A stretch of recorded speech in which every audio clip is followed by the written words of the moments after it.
आत्मा नमस्ते एवरीवन। सो हमारे जो इंडिया है, हमारा जो हिंदुस्तान है, यहाँ पे हर तरह के त्योहार मनाए जाते हैं और रिश्तों से भरपूर ये सब त्योहार होते हैं। कभी पत्नी अपने पति के लिए करवा चौथ का व्रत रखती है, कभी हम माता लक्ष्मी को खुश करने के लिए दिवाली मनाते हैं, कभी हम अपना सारा बुरी चीजों को हटाने के लिए होलिका दहन करते हैं, तीज, कई सारे उत्सव। और इस साल की मेरी यह मुहिम रही है कि मैं सारे उत्सवों का एक वीडियो बनाऊं मेरे YouTube channel abundance and grace, जिसको आप सबको सब्सक्राइब करना है, अपने दोस्तों में फैलाना है ताकि सबको ज्ञान मिले। तो आज रक्षाबंधन की बात करेंगे। तो इसमें क्या क्या मैं बताऊंगी। सबसे पहले ये कहानी कहाँ से आई, ये मनाना कहाँ से शुरू हुआ, इसके बारे में बात करेंगे। देन रक्षाबंधन कैसे मनाएं, क्या करें उस दिन, विशेष चीजें क्या ना करें। फिर मुहूर्त, और उन सबसे बढ़कर जिसका अधिकतर सुना तो था पर मतलब नहीं पता था, एक मंत्र, उसका उच्चारण करना है जब आप अपने भाई को राखी बांधो। उसके बारे में एंड में बात होगी, जिसका क्या मतलब है। जो लोग YouTube पे देख रहे हैं, अंत तक वीडियो को देखिएगा, सुनिएगा। बट अभी हम लेट्स मूव फॉरवर्ड कि रक्षाबंधन कहाँ से शुरू हुआ, क्या इसका मतलब है। सो भविष्य पुराण एक पुराण है जहां पे देवताओं और असुरों में युद्ध हो रहा था, उसके बारे में चर्चा हो रही है। अब देवताओं और असुरों में युद्ध हो रहा है और एक ऐसा टाइम आता है जहां पे ऐसा प्रतीत हो रहा था कि असुर जीत जाएंगे। And all of a sudden something happened कि देवता जीत गए। तो असुर बड़े व्यथित हुए, उन्होंने सोचा ऐसा कैसे हुआ। और वो अपने उनके जिन्होंने ज्योतिष पढ़ा है मेरे साथ, उनको पता है, उनके जो गुरु हैं शुक्राचार्य जी, उनके पास जाते हैं और उनसे पूछते हैं कि ऐसा कैसे हुआ, हम तो जीत रहे थे और ये अचानक से कैसे जीत गए। तो शुक्राचार्य जी उनको बोलते हैं कि ये इसलिए हुआ कि जो देवता हैं वो मेरे भी जो गुरु हैं, जो बृहस्पति देव हैं, उनके पास वो पहुंच गए और उन्होंने पूछा कि अब हम इनसे जीते कैसे, असुरों से। तो जो इंद्र थे, इंद्र राजा थे देवताओं के, वो युद्ध लड़ रहे थे। तो वो जब जाते हैं अपने गुरु के पास, तो गुरु उनको बोलते हैं एक पर्टिकुलर दिन, पर्टिकुलर मुहूर्त पे आप अपनी पत्नी सची, उनसे बोलिए कि वो एक सूत्र तैयार करें, एक स्पेशल धागा बनाए ऐसा, और वो उस दिन उस समय आपकी कलाई पे बांध दे और आपकी जीत निश्चिंत है। और ऐसा ही सची करती है। और फिर वो जिस दिन का जो बृहस्पति देव है, जिन्होंने देवताओं के जो गुरु हैं, जिन्होंने बताया, जिस विधि से बताया, उसी विधि से वो एक रक्षा सूत्र बनाती है और अपने पति की कलाई पे बांध देती है जाने से पहले। And as the history, Indradev जीत जाते हैं ये युद्ध। अब वो दिन कौन सा था, वो दिन था श्रावण मास की पूर्णिमा, जो कि होता है रक्षाबंधन का दिन। तो एक तो ये कहानी थी भविष्य पुराण की।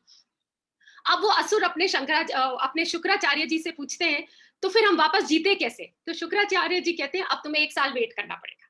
सो असुर 1 साल वेट करते हैं। फिर नेक्स्ट कहानी आती है भागवत पुराण में। उसमें ऐसा होता है कि असुरों के राजा कौन, राजा बलि। सो राजा बलि वापस इंद्रदेव पे युद्ध करते हैं और जीत जाते हैं और इंद्र को, पूरा हेवन को, स्वर्ग लोक को अपने कब्जे में ले लेते हैं। अब इंद्र के वो कब्जे में चला गया, फिर ये व्यथित हो गए देवता लोग, फिर से पहुंच गए विष्णु जी के पास, क्योंकि विष्णु जी क्या है, प्रोटेक्टर, क्रिएटर ऑफ, क्रिएटर तो ब्रह्मा जी है, विष्णु जी प्रोटेक्शन भी करते हैं हमारे इस पूरा लोक का। तो ये देवता उनके पास पहुंचते हैं और पूछते हैं भाई अब हमें विधि बताओ, हम कैसे क्या करें। तो विष्णु जी क्या करते हैं, वामन अवतार लेते हैं। ओके, वामन अवतार क्या होता है, ड्रॉफ, एक बोनी का अवतार लेके वो पहुंचते हैं राजा बलि के पास।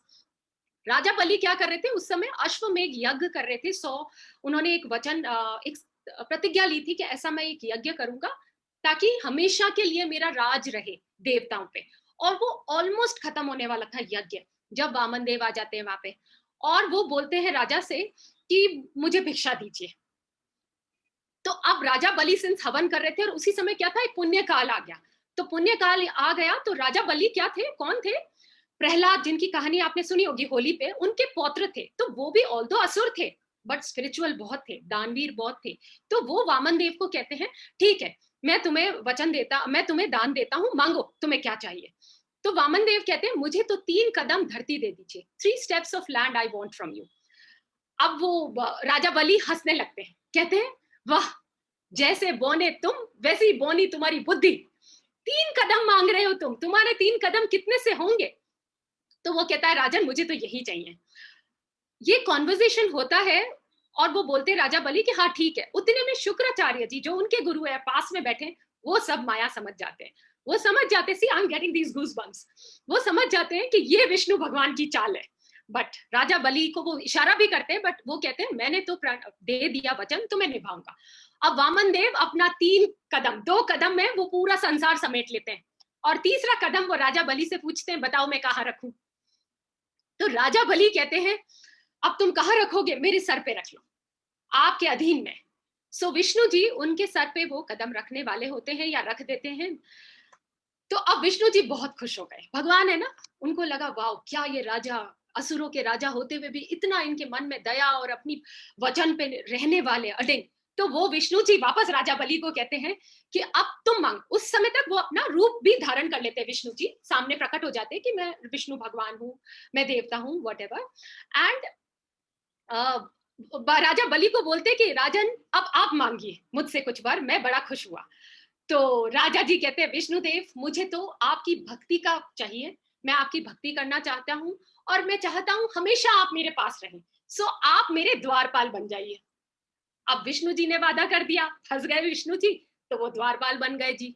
अब वो राजा बलि के महल में, तो सिंस वो द्वारपाल बन गए तो वापस उनके पास सब कुछ आ गया राजा बलि के पास। अब वो रक्षा कर रहे हैं।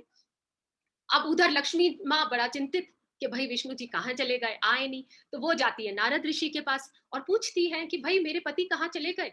तो वो पूरा वृतांत बताते हैं नारद मुनि उनको कि ऐसा ऐसा हुआ। तो अब वो लक्ष्मी जी पूछते हैं कि क्या करें।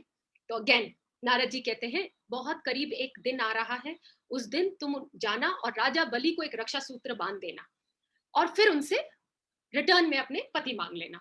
ठीक है जी। लक्ष्मी जी एक साधारण नारी का जिस दिन का उल्लेख किया नारद मुनि ने, उस दिन वो जाती है और राजा बलि के सामने जाके बोलती है राजन मैं आपको राखी बांधना चाहती हूँ, रक्षा सूत्र बांधना चाहती हूँ। तो राजन कहते हैं ठीक है बांध दो।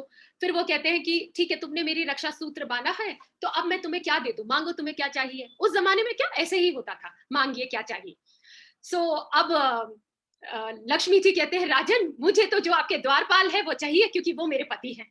और फिर राजा बलि को हंसी आती है कि ओहो फिर मैं फंस गया। एनीवेज उन्होंने वादा किया था तो वो वापस लक्ष्मी जी को विष्णु जी मिल जाते हैं और वो दोनों चले जाते हैं। तो अब वो दिन कौन सा था, अगेन श्रावण मास का फुल मून। सो ये कहानी तब से शुरू हो रही है। अब कहानी में दोनों बार क्या हुआ, दो पत्नियों ने अपने पतियों को मांगा है। फिर समय बीतता गया, एक बार युधिष्ठिर जी पूछते हैं श्री कृष्ण से भी इसके बारे में। तो श्री कृष्ण उनको ये पूरी कहानी सुनाते हैं राजा बलि का, और उसी से वो मंत्र भी आता है, अभी आपको बाद में बताऊंगी। अब हम देखें कि ये बात ये तो हो गई स्त्रियों की। यहाँ आपने क्या देखा, a feminine aspect is asking for a masculine aspect. Okay, so स्त्री वर्ड यहाँ पकड़ा गया। और बाद में एक बार क्या हुआ, श्री कृष्ण कहीं उनके चोट लग जाती है हाथ में। मोस्टली ऐसा कहा जाता है कि वो सुदर्शन चक्र से कुछ वध कर रहे थे तो उनके चोट लग जाती है। वहीं पास में द्रौपदी खड़ी होती हैं तो वो इमीडिएटली अपनी साड़ी का एक पल्ला का चीर फाड़ के श्री कृष्ण की उंगली पे टाई कर देती है। और अगेन वो दिन कौन सा होता है, श्रावण मास का फुल मून, पूर्णिमा। तो वो बांध देती है और श्री कृष्ण उनको वचन दे देते हैं कि सिंस आज तुमने मेरी रक्षा की तो जब भी जीवन में तुम्हें जरूरत पड़ेगी या सारी जिंदगी में तुम्हारी रक्षा करूंगा। और आप लोगों को पता ही है महाभारत में एक समय ऐसा आया, दुशासन चीरहरण कर रहे थे द्रौपदी का, और फिर द्रौपदी पुकारती हैं श्री कृष्ण को और Shri Krishna, again I am getting these goose bumps, Shri Krishna वही साड़ी को लंबा कर देते हैं और द्रौपदी मैया की द्रौपदी की इज्जत बचाते हैं। सो ये तीसरा वृतांत। एक और चीज हुई, वेरी रिसेंट हुई वो, हाँ रिसेंट से कुछ 1000 साल पहले की बात होगी ऑल दो। एक थी रानी कर्णावती, चित्तौड़ की थी, मेवाड़ की थी रादर।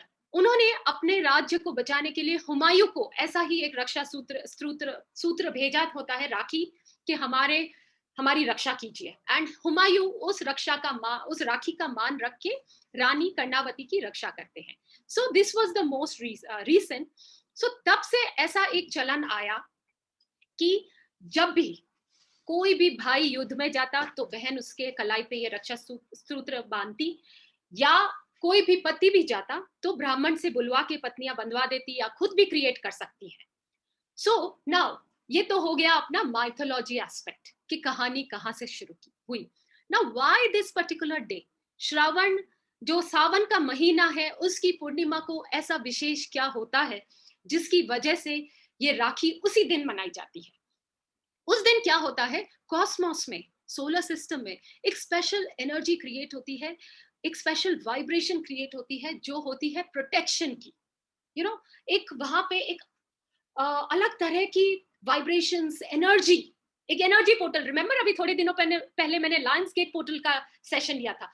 वैसा ही हमारे हिंदुओं में उस दिन श्रवण नक्षत्र होता है और एक प्रोटेक्शन का एक एनर्जी क्रिएट होती है इन द यूनिवर्स। सो उस दिन आप लोग, जैसा कि मैंने अपने सेशन का अनाउंसमेंट किया जब बोला how to defeat your bad karmas, उस दिन अगर आप लोग पूजा पाठ विधिवत करें और एक रक्षा सूत्र की स्थापना करें, कुछ भी स्पेशल नहीं करना है, मौली सिंपल लाल रंग की थ्रेड आती है बाजार में, वो थ्रेड आप लीजिए और उस दिन invoke to the gods, because the energy is in the universe. Protection की एक शील्ड क्रिएट होती है आने वाले पूरे साल के लिए।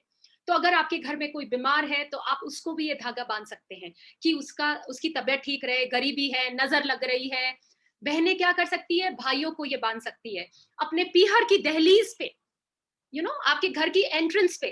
तो आई डू रिमेम्बर बचपन से, ये देखिए राम राखी, ऐसी राम राखी की हम लोग पूजा करते थे और सब जगह बांधते थे, बी एट हमारी कार, हमारा घर की दहलीज, हमारा लॉकर, हमारे इष्ट देव, सबके। और आज मुझे इस बात का, जब अभी थोड़े दिनों पहले जब आई वाज गोइंग थ्रू, क्योंकि आजकल मैं बहुत शास्त्र पढ़ रही हूँ, तो when I was going through I came to know कि उस दिन एक स्पेशल एस्ट्रोलॉजिकल इफेक्ट होता है, एक कॉस्मोस में स्पेशल एनर्जी क्रिएट होती है जो प्रोटेक्शन की होती है। And as you all know, अभी कोविड चल रहा है।